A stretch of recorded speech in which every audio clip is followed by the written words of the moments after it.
En fait, on devient des gamins en plus. Bah, je fais le dernier. Voyez, on joue aux cowboys et aux indiens, pas vraiment jouer, mais on redevient enfant. Des enfants qui joueraient à un jeu très sérieux, celui d'honorer la mémoire des poilus. Fanny et Stéphane sont passionnés par la Première Guerre mondiale, un loisir qui prend beaucoup de place dans leur vie. Dans leur jardin de Caumont-sur-Durance, vous trouverez des tranchées, un char d'assaut et des uniformes d'époque. Un retour aux années 14-18, des scènes d'un réalisme, vous allez le voir, étonnant, alors que nous fêtons cette année le centenaire de la fin du conflit. Reportage de Pierre Grange, Florian Le Goïc et Cédric Aguilar. C'est un couple qui aime l'odeur de la poudre Voilà, vous tirez, j'attends un peu et je tire. et cherche à se glisser dans la peau des soldats de 14-18 Ça va faire mal encore. Là, j'ai plus d'oreilles. pour ressentir ce qu'ont pu vivre leurs aïeux. Quand ça pète, la vibration, le bruit, il y a une odeur, il y a un goût. Pour la poisse! Revivre cette époque où l'on faisait la guerre avec des chevaux, des sabres, face aux casques à pointe allemands. Ce sont des fous. Ce sont des fous parce que voir des gens qui se mettent autant d'énergie à créer, à travailler, les journées de 24 heures ne sont pas suffisantes pour Stéphane et Fanny.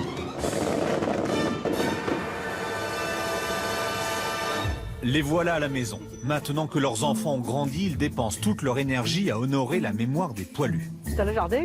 Alors, il y a la cabane de ma petite fille, la piscine à ma petite fille, et puis tout au fond, on a la tranchée. Il paraît que c'est pas commun. La tranchée au fond du jardin, aux dimensions précises des installations de la Première Guerre, avec ses tunnels, pour pouvoir faire défiler les élèves de la région. On s'est dit, vu qu'on ne peut pas monter tout le monde à Verdun, et les élèves qui n'ont pas trop les moyens, eh bien, on va faire descendre la tranchée chez nous.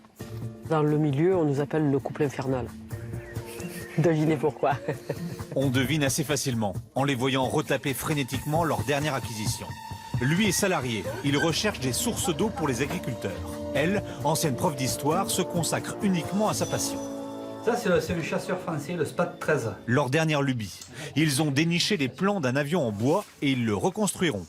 Comme ils viennent de reconstruire ce char Saint-Chamond. Le M1, c'est l'unique. Il n'y a pas d'autre. Unique au monde. Ils ont fait découper le métal, l'ont assemblé et ajouté un vieux moteur. Ça prend beaucoup de temps en fait. Là, j'ai pu faire un repas de famille dimanche dernier. Ça faisait que 3 ans que j'avais pas mangé avec mes frères et sœurs. Le Saint-Chamond, inventé au milieu de la guerre, plus long et plus lourd que les précédents, spécialement conçu pour s'aventurer sur les terrains ravagés par les tranchées. L'entrée des artistes. Départ pour la ville de Séris, en région parisienne, à 700 km de là. Il va participer à une reconstitution, une bataille de 1918. C'est sa première bataille en fait, donc on panique un peu. Là, on a un peu le stress parce qu'on se dit est-ce qu'il va démarrer au bon moment, est-ce que tout va fonctionner? C'est ce qu'on a appelé l'offensive du printemps, quand les Allemands repoussent les lignes françaises. Mais le Saint-Chamond, il va arriver sur zone, il va péter. À mon avis, on va manger un petit peu. Ah, ça là. résonne à l'intérieur. Ah oui, l'adrénaline, oui, à fond là. Un peu comme des enfants. Ça va cartonner sévère. Hein. La puissance de feu qu'il va y avoir. J'ai jamais entendu un truc pareil. Car ils ont prévu de la fumée et des explosifs pour mieux restituer la violence de la Grande Guerre. Vous allez voir, ça fait du volume de déplacé, ouais. Au poste de combat, dans la tranchée, en position de combat. Allez, on se magne. Demandez des soldats, pas des crétins des Alpes. 200 Français prennent place dans les tranchées avec leurs fusils d'époque et un certain talent d'acteur. C'est bien l'armée française. Un coup, on donne un ordre et après, c'est contre-ordre. Visez droit et juste. Bonne chance. Nous représentons les anciens, donc par conséquent, nous fonctionnons comme des unités militaires. On n'est pas là pour jouer. La guerre est pas un jeu. Au loin, les Allemands se rapprochent et pilonnent. C'est un spectacle pédagogique. Les Français sortent de leurs tranchées. Les voilà à découvert. Les Allemands continuent de progresser. Ils forcent les poilus à se replier et lancent la dernière arme de l'époque. Le gaz moutarde. C'est là que le camp français avance sa pièce maîtresse, le char Saint-Chamond. Stéphane à la conduite, Fanny au canon. Les Allemands simulent un tir et les artificiers font le reste. À l'intérieur, ils suffoquent et peinent à aérer leur bloc d'acier. C'est vraiment impressionnant. On a les vibrations, l'odeur, la chaleur, les bruits assourdissants, c'est étouffant.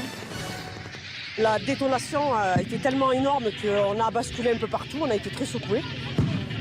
Et en fait, ça fait très peur parce qu'en fait, on ne sait pas d'où ça vient. La commémoration se termine par le défilé avec l'ennemi. Ces reconstituants sont vraiment allemands. Ils viennent de Bavière. Fraterniser avec eux, c'est hyper important. Moi, je pense que même à l'époque, ça a dû se passer. Allemands et Français partagent le même campement pour la nuit. Régime, un peu gros. Ouais. Ça, j'ai compris. Et le soir, Fanny a eu toujours une petite pensée pour son grand-oncle, mort au combat en 1915. Je me dis, mais comment il a pu vivre ça? C'est mon aïeul. Voilà. Et c'est lui qui m'a fait aimer la Première Guerre mondiale, quoi. Pour moi, c'est mon idole. Et c'est pour honorer sa mémoire qu'elle parcourt la France dans son uniforme de poilu. Et cette année, des centaines d'événements et d'hommages sont soutenus et parrainés par la mission Centenaire, une mission dont TF1 est partenaire. Il y a aussi bien des choses à dire sur le front de la météo. Bonsoir Louis. Bonsoir Anne.